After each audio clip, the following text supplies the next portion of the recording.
Road to El Dorado. Directed by Bibo Bergeron and Don Paul, El Dorado stars Kevin Kline and Kenneth Branagh.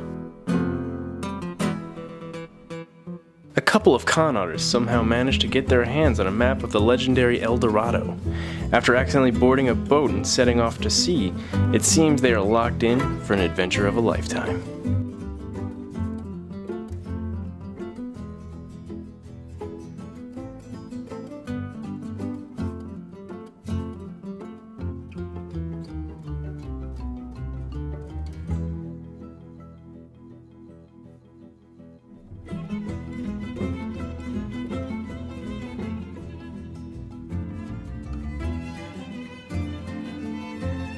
Last week, if you guys watched my Glensday, you saw me review a movie that I loved during my childhood, but as I grew up and got around to rewatching it again, it became extremely lackluster and extremely disappointing.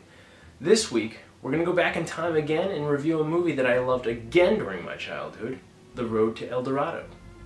Now, unlike rewatching Dreamcatcher, I actually still very much enjoy this movie just as much as I did as a kid. When I was younger, I remember having this movie on VHS, and I watched it all the time. That doesn't exactly say much considering kids watch terrible movies all the time, but for me this movie isn't terrible and it's very far from it, in fact. At this point it's really a toss-up whether we're going to get a good movie from Dreamworks animation or not, and I personally am more drawn towards the, well, drawn animation than to the 3D animation.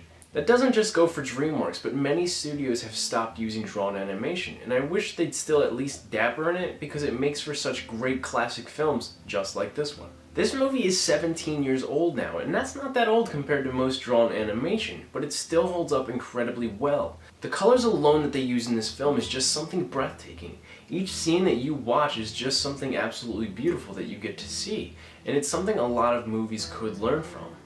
This movie has a lot to do with who I am today. The two main characters, Miguel and Tulio, although criminals, are a couple of cynical smartasses who usually put themselves before others, but by the end of the movie they show that they can be genuinely caring people.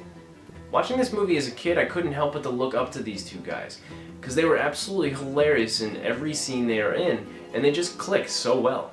There's also a lot of other characters that you should genuinely care about, like the two animal sidekicks. One of them is a horse and the other one is an armadillo, and their names I can't remember. But there's also a very strong female lead in this movie as well, that a lot of girls could have looked up to when they watched this movie.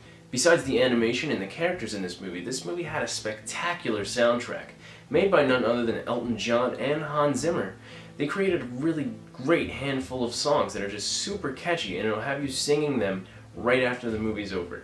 Definitely one of my favorite animated movies of all time, and it's always fun to go back to and rewatch it whenever I can.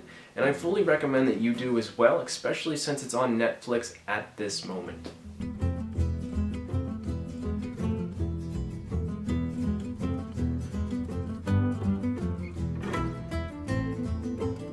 Thanks for watching, guys. Over here is going to be Mike's Recca Mondays, which was for Falling Down. Michael Douglas, why are you so good in that movie?